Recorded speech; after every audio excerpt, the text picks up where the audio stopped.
Oh, well, hi there, friend. And I just wanted to pop on with another little video to take you through doing this front edging band of the kids cardigan, because it's slightly different from any other cardigan that the Joy Mat Club has done, because this is a front button up. So it just goes along each side. This is one I prepared earlier, and I'm just going to run you through doing this one, which is picking up the stitches. So how we do a front edge is we pick up the stitches along the edge. So I'm just going to run you through that. So we go into the very end stitch on your right side. That's how you start picking up edges, picking up stitches for the edging. And we pop our needle from front to back into that hole. So as you can see, if you turn it this way, you're going to see the V's along the edge. Each one of those is a stitch. So you'll go to the very first V and you pop your needle in to the space just underneath it. So you're not putting it through the V at all. You're putting it, so see the V's like that, and you want to run it straight through there, and you can kind of see the hole. You might need to open it up, kind of get your fingers in. Don't be scared to kind of get your fingers in between the stitches to make it more clear.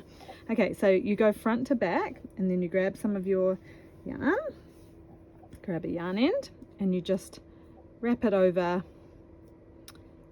so it kind of forms a little loop, and the one attached to your yarn ball will be on top. Okay, and we just pull that through to get us started. So that's your first one. So it is going to be a bit loose, but we can always go back and tighten it. So in this pattern, I've said to skip the next stitch, and I do this because I find if you do every single stitch, it bulges out at each end, and we want it to be that really just nice, nice clean edging. So we're going to skip that next hole.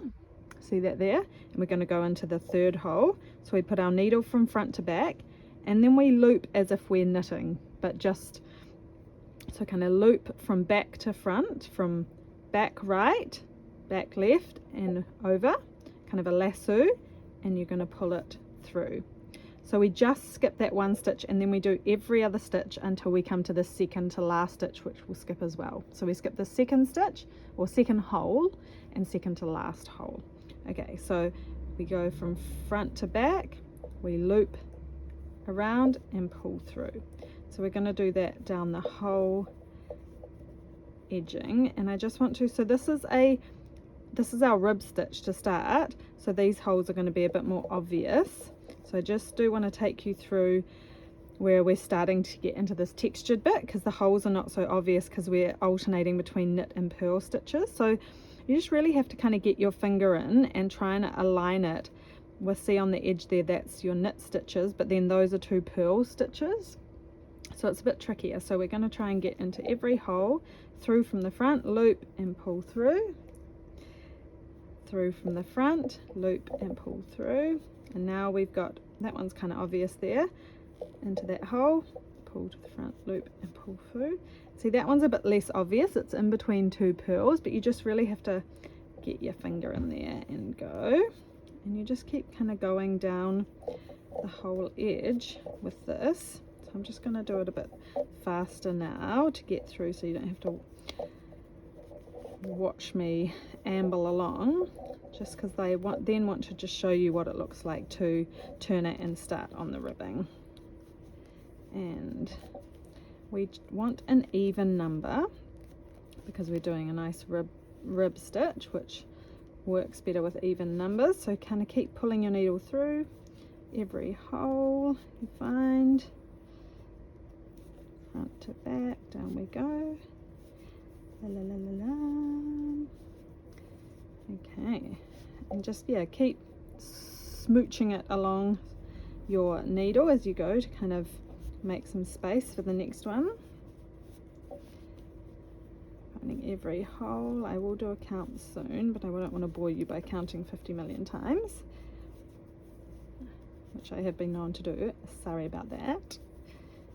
Okay, and keep smooching along. It's just going to go onto the cord, which is fine. It's going to keep its shape. Oop, I've gone too far.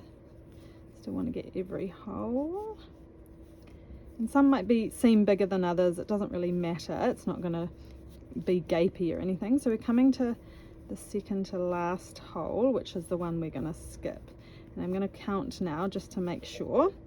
2, 4, 6, 8, 10, 12, 14, 16, 18, 20, 22, 24, 26, 28, 30, 32.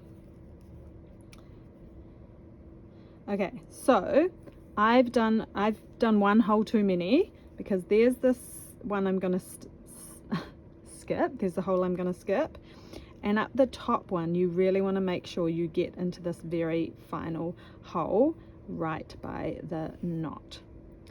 So it's really important on the top edge that you do that. Otherwise, if this one is your last, if the one that's kind of a knit stitch is your last hole that you do, last stitch that you pick up, you'll have the edging will go and then have a step, and you don't want that. So actually on this, the top edge of this, you really want to go into that very last kind of the knot, little space in the knot. So, and I've got 32, but I'm skipping that hole, so that would make 33. So all I'm going to do, if this happens to you, go back a few, maybe 3 or 4, and skip a hole there. Okay, so I'm going to skip that one now, just so we get a nice even number. And then so I'm doing that, but I'm skipping that last one and going in to next to this knot. So I'm really going to get in there and pick up that, so that it's really nice and on that top edge, so it goes around nicely, because we are going to put some collar edging.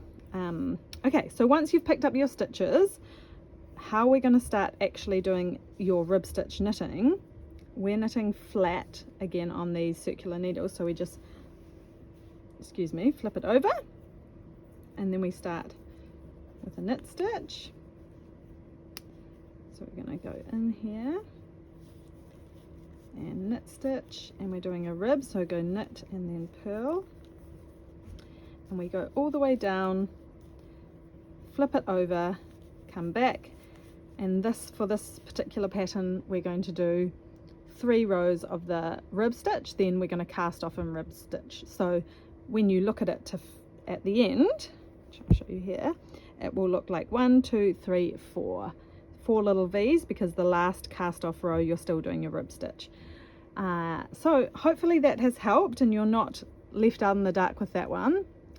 Good luck, go forth, and I will come back to do the neck ribbing with you, because we are going to kind of skip a few stitches and we want it to be really neat, and I don't want you guys to feel worried by that looking a bit complicated. So I'll be back.